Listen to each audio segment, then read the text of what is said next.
नमस्कार साथियों, स्वागत है आप सभी प्यारे मित्रों का प्रबोध क्लासेज के यूट्यूब चैनल में। साथियों, आज हम बात करने वाले हैं भक्ति काल से संबंधित प्रश्नों के बारे में। और आपके जो प्रश्न आज 576 से 600 प्रश्न तक कंप्लीट होने वाले हैं, ठीक है, जिसमें हम बात करते हैं आपके तो आदिकाल, भक्ति काल, रीतिकाल और आधुनिक काल जो है प्रश्न आपके सारे आपके जो मिक्स प्रश्न चल रहे हैं, जिसमें आपके 25 आपको साथियों जैसे वीडियो देखनी है तो जैसे आपके 1 से लेकर 10 तक आपके आदिकाल की लगी हुई हैं। फिर वापस आपका जो भक्ति काल के प्रश्न स्टार्ट है तो वहां आपके जो क्रमांक है 1 से वापस वही आपको 1 2 3 4 5 ऐसे देखने को मिल रहा है, ठीक है। जैसे आप रीतिकाल की वीडियो देखनी है आपको पूरी कंप्लीट, तो रीतिकाल में भी आपको पहले वीडियो 1 फिर 2 फिर 3 फिर 4 और 5, ठीक है। तो आपको प्लेलिस्ट में आपको जो है वीडियो आगे पीछे मिलेगी, लेकिन आपको क्रमांक देख के वीडियो देखनी है, ठीक है। क्योंकि मुझे किसी का कमेंट आया था कि मैम जो प्लेलिस्ट है इसमें हमें जो है वीडियो कैसे आगे पीछे मिल रही है समझ में नहीं आ रहा, ठीक है। तो आपको जैसे ऐसे ढूंढना है कि पहले पहली वीडियो, फिर उसके बाद आपको जैसे रीतिकाल के देख रहे हो तो पहली वीडियो, फिर दूसरी, फिर तीसरी, फिर चौथी देखिए, ठीक है। आपके भले उसके अंदर जो है पहली वीडियो के बाद आपके आधुनिक काल की पहली वीडियो शो हो रही हो, लेकिन आपको देखना कैसे है, क्रम वाइज देखना है। पहले आदिकाल की देख लो कंप्लीट, फिर भक्ति काल की, फिर रीतिकाल की, फिर आधुनिक काल की देख लेना, ठीक है। बाकी जैसे आपकी मर्जी, जैसे आपको पहले रीतिकाल के देखना है तो आप क्रमांक से देखना, पहली, दूसरी, तीसरी और चौथी, पांचवी ऐसे, ठीक है। तो हम शुरुआत करते हैं हम आज के प्रश्नों के बारे में। और आज का प्रश्न है अपना, राम भक्ति काव्यधारा की विशेषता है, ठीक है।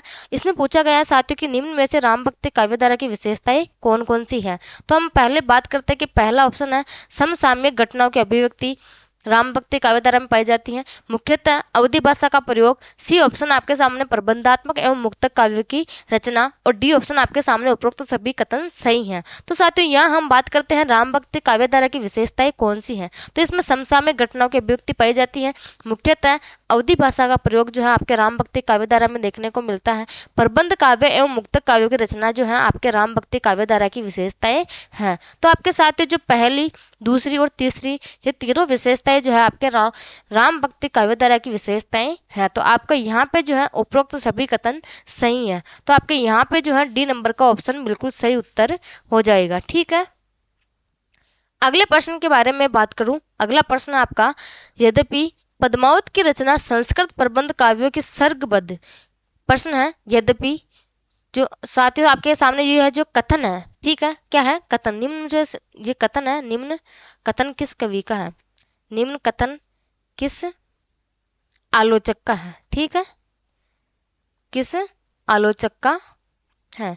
आपके सामने कथन दिया हुआ है और इस कथन को जो है आपको पढ़ के अच्छे से आंसर देना है, ठीक है।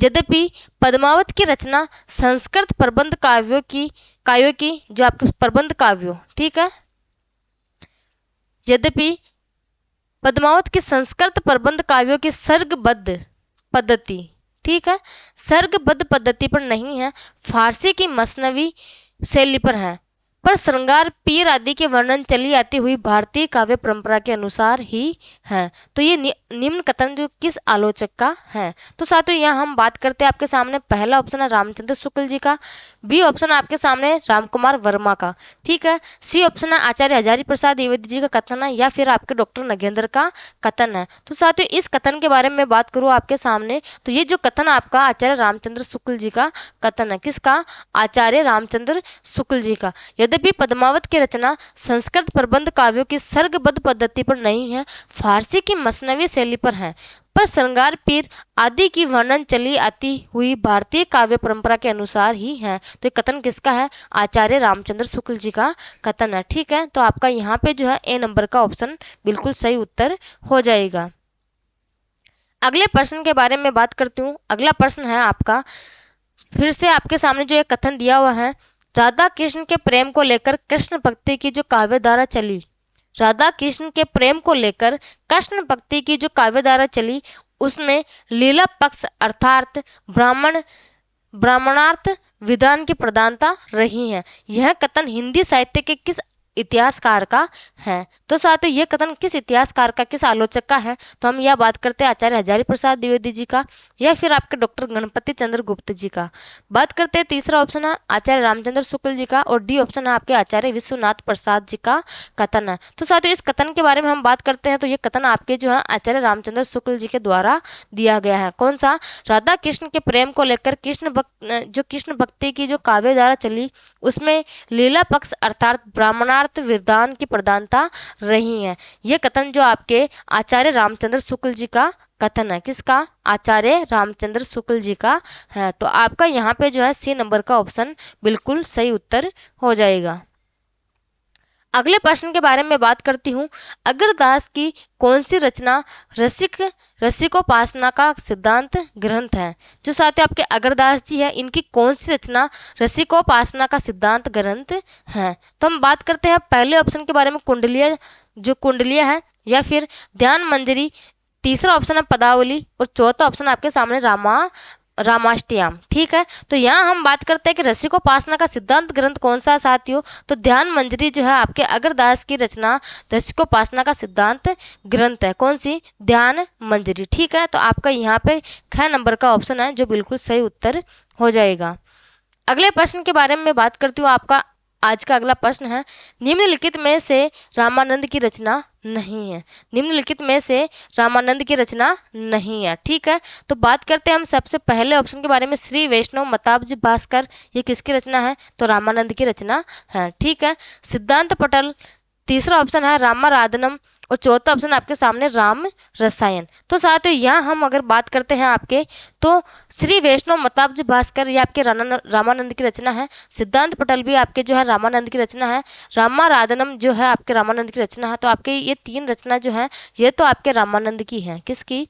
रामानंद की। जो चौथी रचना आपकी राम रसायन साथियों, तो ये आपके पद्माकर की रचना है। किसकी? कवि पद्माकर की। ठीक है, जो आपके रीतिकालीन कवि हैं। कौन से? रीतिकालीन कवि हैं।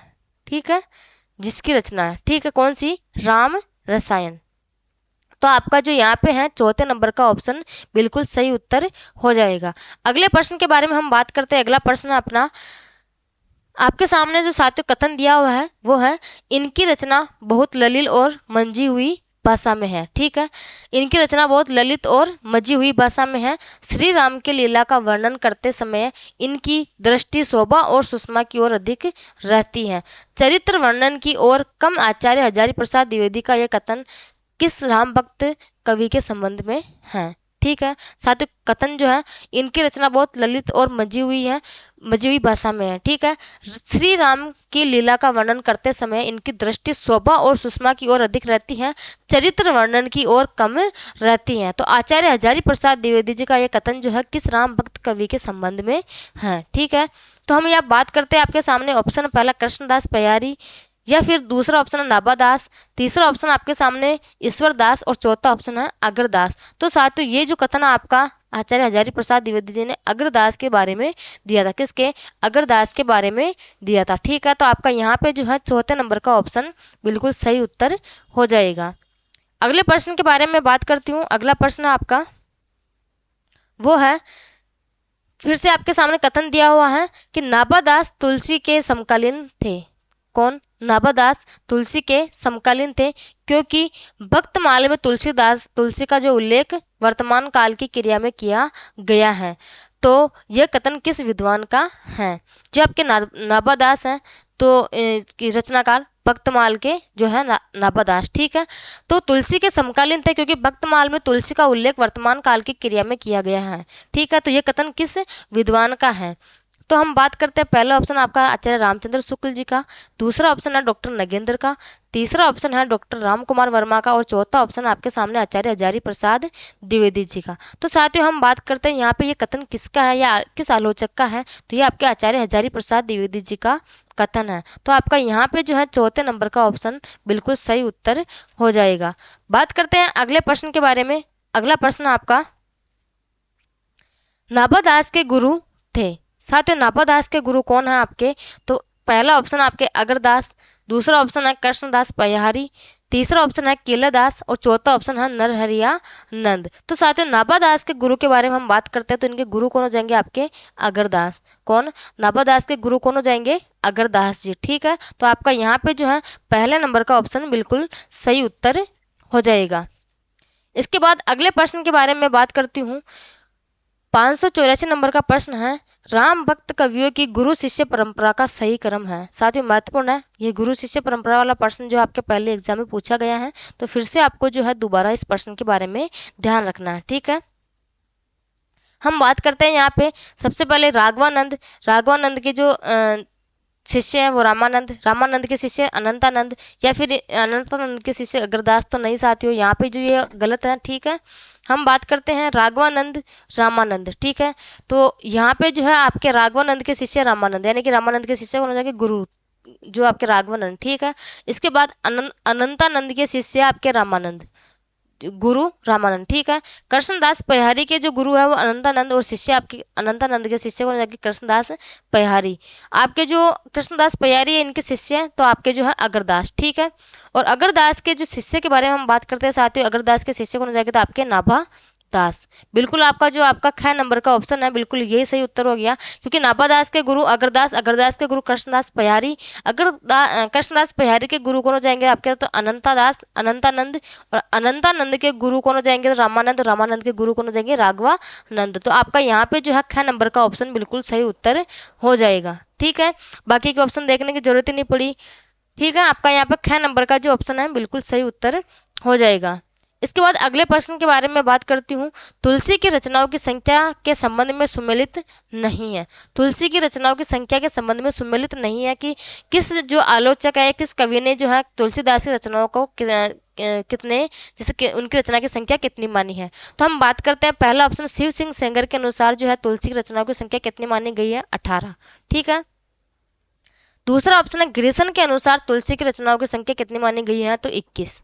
ठीक है, तीसरा ऑप्शन है मिश्र बंधुओं के अनुसार जो है तुलसी की रचनाएं, तुलसीदास की जो रचनाएं है उनकी संख्या कितनी मानी गई है तो 25। और चौथा ऑप्शन है नागरिक प्रचारणी सभा काशी के अनुसार जो आपकी खोज रिपोर्ट के अनुसार तुलसी की रचनाओं की संख्या कितनी मानी गई है तो 12। तो साथियों यहाँ हम बात करते हैं आपके, तो यहाँ पे आपका जो चौथा ऑप्शन है यही गलत उत्तर है, क्योंकि यहाँ पे 12 नहीं मानी थी, इन्होंने 37 मानी थी। कितनी, जो आपके नागरिक प्रचारणी सभा काशी है आचार्य रामचंद्र शुक्ल जी के अनुसार, इन्होंने कितनी मानी है तुलसी की रचनाओं की संख्या तो 37 मानी, कितनी 37 मानी है। ठीक है, तो आपका यहाँ पे जो है ग नंबर का ऑप्शन ही सही उत्तर हो जाएगा, क्योंकि यही सुमेलित नहीं है, यहाँ पे 12 नहीं है, कितनी 37 है।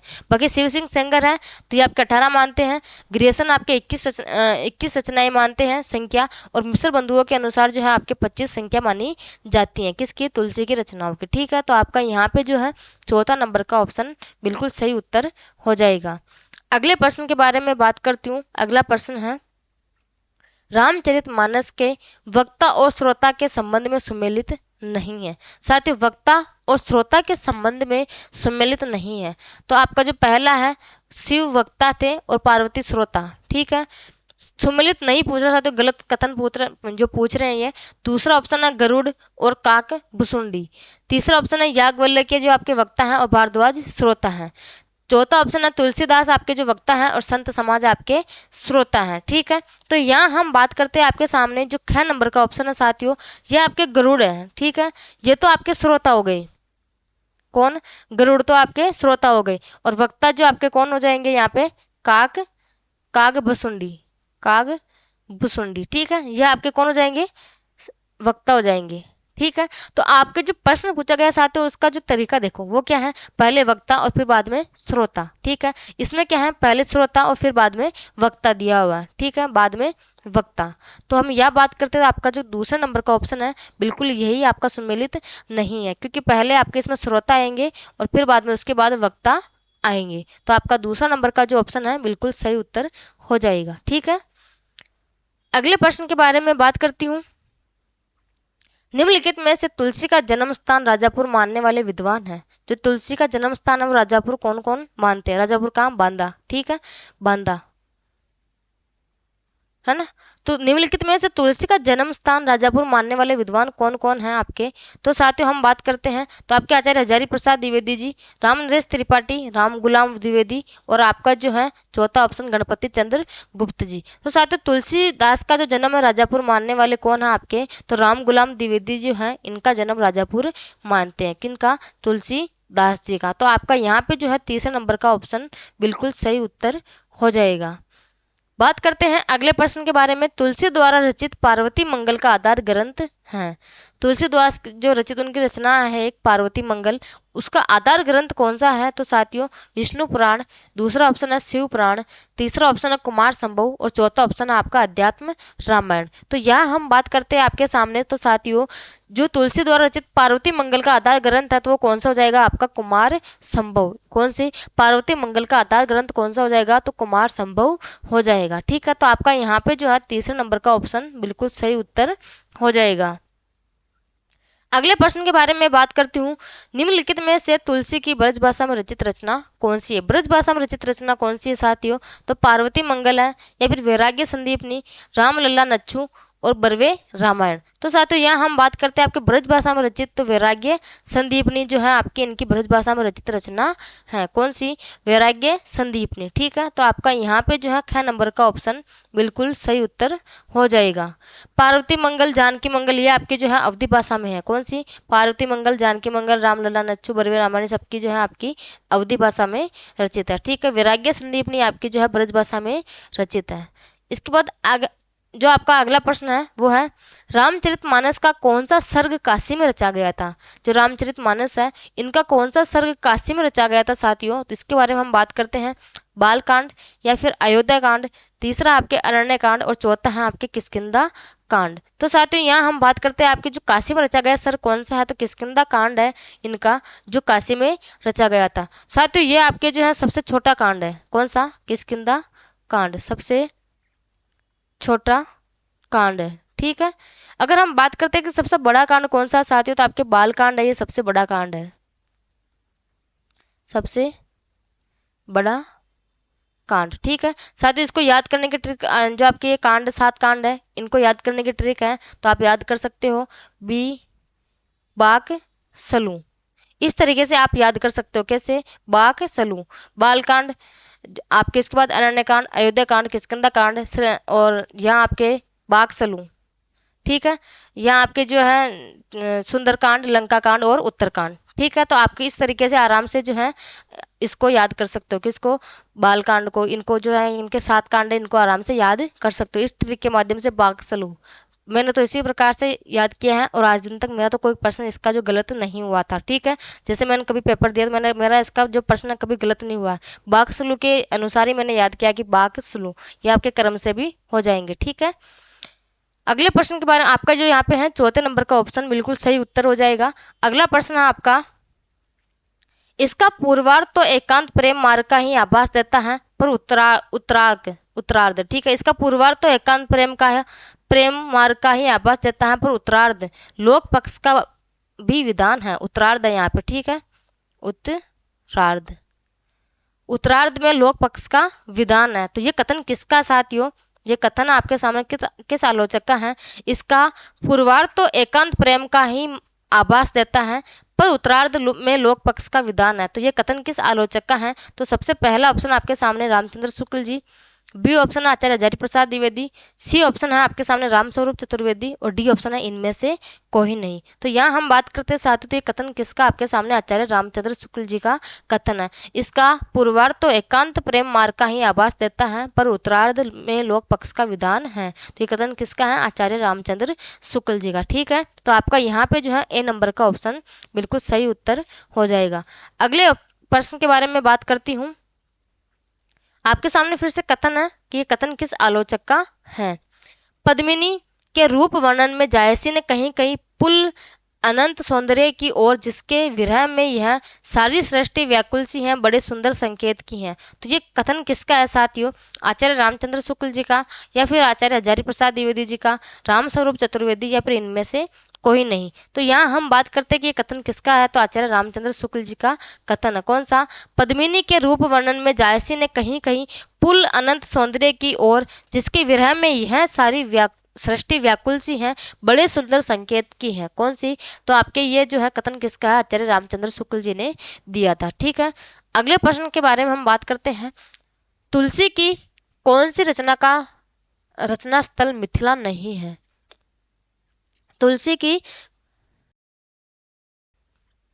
तुलसी की कौन सी रचना स्थल मिथिला नहीं है?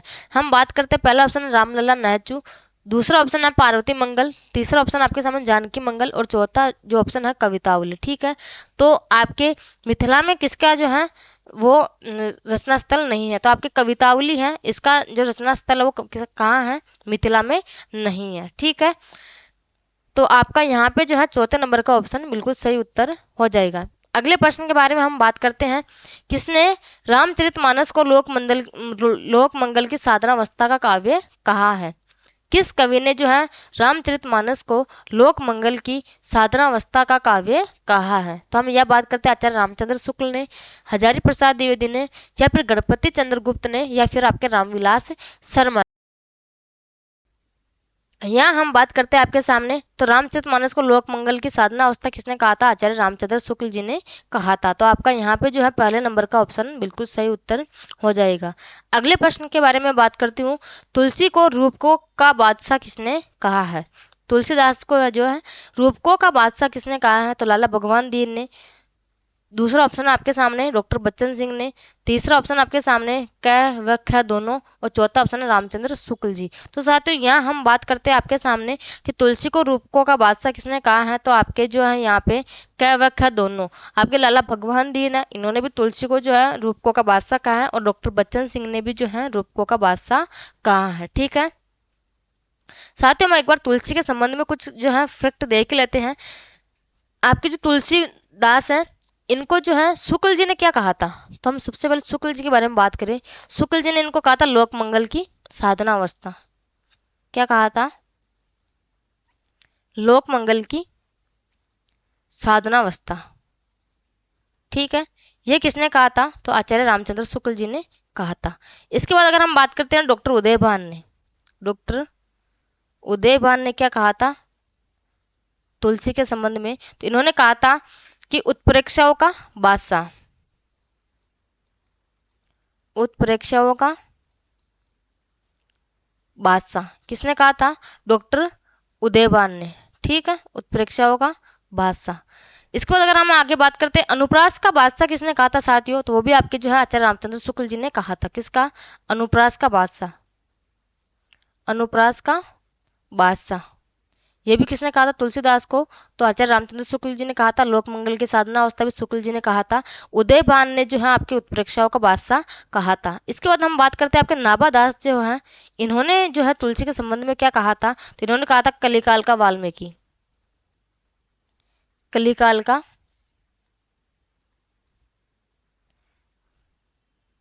वाल्मीकि किसने कहा था? तो आपके नाभादास ने कहा था। और आपके भक्ति काल का सुमेरु, भक्ति काल का सुमेरु, ये भी किसने कहा था? तो आपके नाभादास ने कहा था। ठीक है, रामविलास शर्मा के बारे में हम बात करते हैं कि रामविलास शर्मा ने क्या कहा था? रामविलास शर्मा, इन्होंने क्या कहा था तुलसीदास को? तो इन्होंने कहा था जातीय कवि। क्या कहा था? जातीय कवि। किसने कहा था? रामविलास शर्मा ने। इसके बाद आगे हम बात करते हैं कि आपके आचार्य हजारी प्रसाद द्विवेदी ने क्या कहा था? हजारी प्रसाद द्विवेदी। ठीक है, इन्होंने क्या कहा था तुलसीदास को? तो इन्होंने समन्वय का कवि कहा था, समन्वय का कवि। ठीक है, इसके बाद अगर आगे हम बात करते हैं आपके जॉर्ज ग्रेसन, जॉर्ज ग्रेसन, इन्होंने क्या कहा था तुलसीदास के जो संबंध में? इन्होंने कहा था गौतम बुद्ध के बाद भारत को दूसरा बड़ा नायक, गौतम बुद्ध के बाद, गौतम बुद्ध के बाद भारत का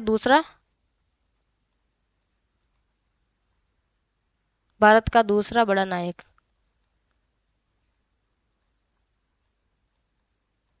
ठीक है, तो साथियों ये हो गए आपके जो तुलसीदास को कहने वाले कि तुलसीदास को लोक मंगल की साधनावस्था और अनुप्रास का बादशाह किसने कहा था? तो आचार्य रामचंद्र शुक्ल जी ने कहा था। उदयभान सिंह ने क्या कहा था? उत्प्रेक्षाओं का बादशाह। नाभादास ने कहा था कलिकाल का वाल्मीकि और भक्तिकाल का सुमेरु। रामविलास शर्मा ने कहा था जातीय कवि, किसको? तुलसीदास को। हजारी प्रसाद द्विवेदी समन्वय का कवि कहते हैं, और आपके जॉर्ज ग्रेसन है गौतम बुद्ध के बाद भारत का दूसरा बड़ा नायक कौन कहते हैं?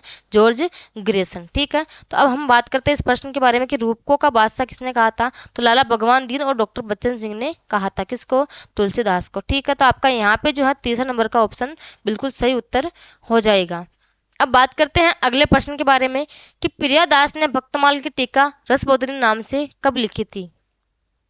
जो आपकी प्रियादास हैं, भक्तमाल की टीका रसबोधिनी नाम से कब लिखी गई थी। तो पहला ऑप्शन है 1711 ईस्वी में, दूसरा ऑप्शन है 1712 ईस्वी में, तीसरा ऑप्शन है आपके सामने 1713 ईस्वी में और चौथा ऑप्शन है 1714 ईस्वी में। 11, 12, 13 और 14। तो आपके यहाँ बात करते हैं हम सही उत्तर के बारे में, तो 1712 ईस्वी में जो है प्रियादास ने भक्तमाल की टीका रसबोधिनी नाम से लिखी थी। कब? 1712 ईस्वी में। अगर साथियों हम यहाँ विक्रम संवत में बात करना चाहें कि विक्रम संवत कितना हो जाएगा, तो आपके 1769 ईस्वी, सॉरी 1769 विक्रम संवत। ठीक है, तो आपका यहाँ पे जो है ख नंबर का ऑप्शन बिल्कुल सही उत्तर हो जाएगा। अगले प्रश्न के बारे में हम बात करते हैं, किसने तुलसी को भक्ति काल का सुमेरु कहा है। अभी अभी थोड़ी देर पहले मैंने बताया था कि भक्ति काल का सुमेरु तुलसीदास को किसने कहा था। तो आपके हम यह बात करते गिरिसन ने कहा था, या फिर रामचंद्र शुक्ल जी ने कहा था, मधुसूदन सरस्वती ने कहा था, या फिर नाभादास ने कहा था। तो हम यह बात करते हैं आपके नाभादास ने जो है तुलसी को भक्ति काल का सुमेरु कहा था। और क्या कहा था इन्होंने? कली काल का वाल्मीकि भी किसने कहा था? भक्ति काल का सुमेरु प्लस कली काल का वाल्मीकि, दोनों किसने कहा था? तो आपके ये नाभादास जी कहते हैं। ठीक है, कलिकाल का वाल्मीकि किसने कहा था? नाभादास ने कहा था। ठीक है, तो आपका यहाँ पे जो है चौथे नंबर का ऑप्शन बिल्कुल सही उत्तर हो जाएगा। अगले प्रश्न के बारे में हम बात करते हैं। अगला प्रश्न अपना, निम्न में से राम भक्ति काव्यधारा की विशेषता है। तो साथियों हम यह बात करते हैं राम भक्ति काव्यधारा की विशेषता के संबंध में। पहला ऑप्शन भक्ति शांत रस की प्रधानता है राम भक्ति काव्यधारा में, दूसरा ऑप्शन है स्वांत सुखाय काव्य रचना, तीसरा ऑप्शन है जन जीवन की अभिव्यक्ति और चौथा ऑप्शन है खंडन मंडन की प्रवृत्ति का अभाव। तो साथियों यहाँ हम बात करते हैं आपके सामने कि राम भक्ति काव्यधारा की विशेषताएं कौन कौन सी है। तो भक्ति शांत रस की प्रधानता है, स्वांत सुखाय काव्य रचना उसमें जो उनकी विशेषता है, जन जीवन की अभिव्यक्ति जो आपके राम भक्ति काव्यधारा की विशेषता, खंडन मंडन की प्रवृत्ति का जो अभाव पाया जाता है वो भी आपके राम भक्ति काव्यधारा की विशेषता है। ठीक है, तो हम यह बात करते हैं आपके ई नंबर का ऑप्शन है उपरोक्त सभी कथन सही है। तो आपका यहाँ पे जो है ई नंबर का ऑप्शन बिल्कुल सही उत्तर हो जाएगा। ठीक है, अगले प्रश्न के बारे में बात करते हैं, नाभादास के संबंध में कौन सा कथन सही नहीं है। नाभादास के संबंध में कौन सा कथन सही नहीं है? असत्य कथन पूछा गया है। तो क्या ऑप्शन आपका नाभादास के अष्टयाम पर अग्रदास की रामाष्टयाम का प्रभाव है। जो साथियों नाभादास की रचना है अष्टयाम, उस पर अग्रदास की रामाष्टयाम का प्रभाव है। दूसरा ऑप्शन है नाभादास रसिक संप्रदाय के कवि हैं, भक्तमाल अवधी भाषा में रचित हैं। जो नाभादास की रचना है भक्तमाल व अवधी भाषा में रचित है, या फिर आपका नाभादास तुलसी के समकालीन थे। तो साथियों यहाँ हम बात करते हैं आपके सामने, तो यहाँ पे आपके जो है भक्तमाल अवधी भाषा में रचित है। तो साथियों ये आपकी जो भक्तमाल नाभादास की रचना भक्तमाल है, ये अवधी भाषा में रचित न होकर कौन सी भाषा में है? तो ब्रज भाषा में रचित है। कौन सी भाषा में? ब्रज भाषा में रचित है। ठीक है, ब्रज भाषा में रचित है। ठीक है, अब हम भक्ति जो आपके नाभादास की रचना है भक्तमाल, इसके संबंध में कुछ बात करें साथियों, तो ये भक्तमाल है इनकी तो 1585 ईस्वी में इसका जो है रचनाकार माना जाता है। कौन सा? 1585 ईस्वी। जो आपके भक्तमाल है इसका रचनाकाल के माना जाता है 1585 ईस्वी माना जाता है। इसके अंदर साथियों हम बात करें भक्तमाल में, नाभादास की भक्तमाल में, तो 316 छप्पे छंदों में 200 राम भक्त कवियों का परिचय इसमें दिया गया है। किसमें? नाभादास की भक्तमाल में। ठीक है, तो आपका यहाँ पे जो है ग नंबर का ऑप्शन है, तीसरा ऑप्शन सही उत्तर हो जाएगा कि इनकी जो रचना है भक्तमाल अवधी भाषा में रचित न होकर ब्रज भाषा में रचित है। ठीक है, आज का अपना अंतिम प्रश्न है, तुलसी को उत्प्रेक्षाओं का बादशाह कहने वाले विद्वान हैं। तुलसी को उत्प्रेक्षाओं का बादशाह कहने वाले कौन है? आपके गुलाब राय, या फिर डॉक्टर उदय भानु सिंह, तीसरा ऑप्शन है राम गुलाम द्विवेदी और चौथा ऑप्शन है डॉक्टर राम कुमार वर्मा। तो यहाँ हम बात करते साथियों उत्प्रेक्षाओं का बादशाह किसने कहा था? तो आपके उदय भानु सिंह है, इन्होंने उत्प्रेक्षाओं का बादशाह कहा था। और अनुप्रास का बादशाह किसने कहा था? तो शुक्ल जी ने जो है अनुप्रास का बादशाह कहा था। ठीक है, तो आपका यहाँ पे जो है दूसरा नंबर का ऑप्शन बिल्कुल सही उत्तर हो जाएगा। तो साथियों आज की अपनी जो प्रश्नोत्तरी है 25 प्रश्नों की वो यहीं समाप्त होती है। कल से हम बात करेंगे 601 नंबर के प्रश्नों से, फिर आपके सामने जो है अलग अलग प्रश्न देखने को मिलेंगे। ठीक है, तो आज के लिए यही, धन्यवाद।